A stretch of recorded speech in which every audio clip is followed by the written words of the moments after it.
This is Michael. Welcome to another episode of Rice Economics Cluebook. Today we're talking about the product function. The last episode talked about economic and accounting profit, as well as mentioning marginal cost. And a large factor in marginal cost is marginal product in the marginal product function. And so a marginal product function has a pretty fundamental law, which is decreasing returns. And what this means here is that first we look at what the resources are that are put in the marginal product. In the short term, there are fixed inputs like land and variable inputs like labor, which means land in the short term you can't really change that much. You're stuck with 10 acres or 20 acres for the short term. You can't change that in the short term. However, in the short term, you can change variable pretty quickly because you can rather quickly fire or hire more employees, theoretically. And so in the short term, we have a variable input of labor and a fixed input of land. But in the long term, both inputs become variable because even in the long term, eventually, in the long run, you can finally buy some new land or sell away some new land. And so, as a result, you can change the amount of land in the long run, but in the short run, this is fixed. So I know we're going to first look at the total product function because let's look at the product function first. Look at total. Of course, within the same quantity of labor, same number of workers, then we have total product in the 20 acre. Of course, more than total product in the 10 acre. More land resources. Of course. However, we see both here. We see diminishing returns or diminishing product with the function. In which we see less returns over time. So we see this more clearly or more specifically with this marginal product of labor. The marginal product of labor is basically the slope of the production function at different points. And so basically, MPL is basically the change in quantity produced over the change in number of laborers hired.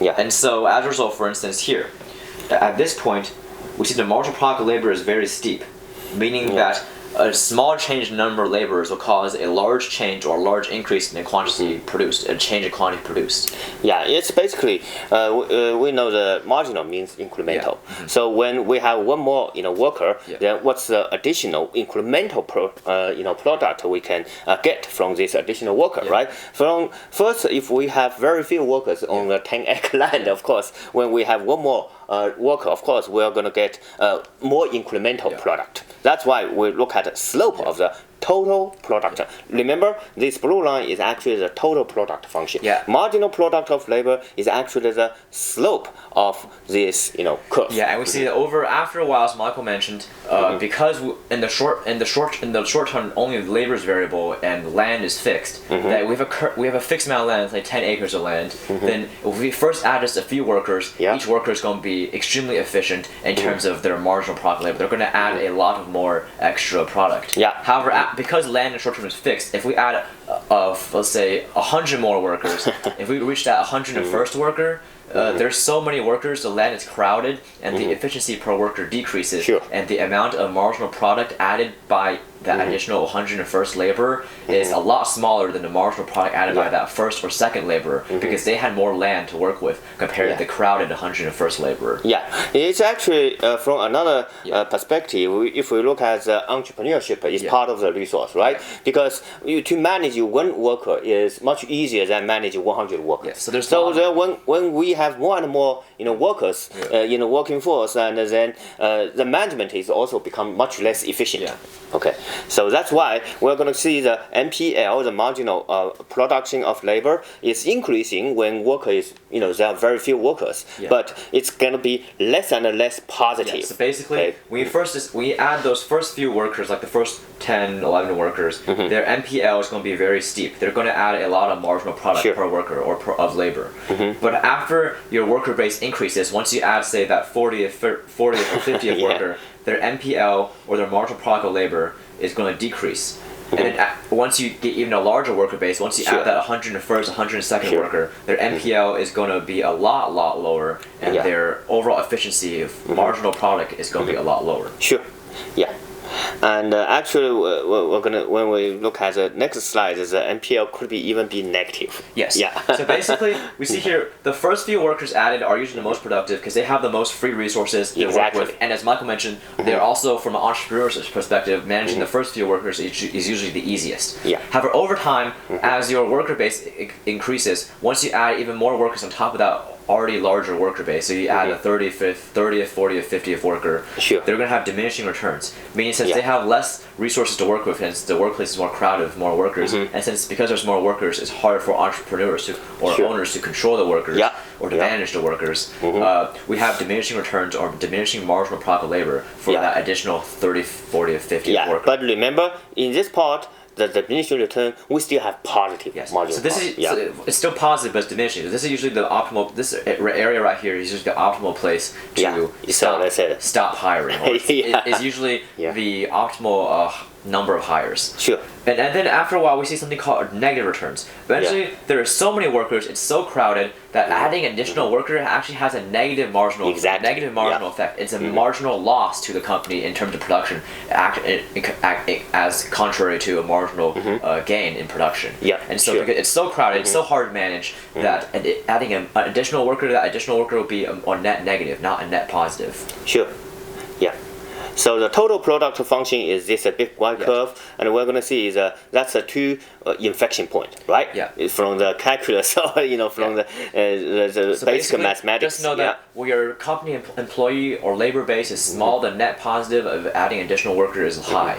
Then after a while, when the company employee base grows, the net positive of adding an employee is a lot more diminished. And then after a while, when there's so many employees or so much labor involved, the net effect of adding one more labor is now negative.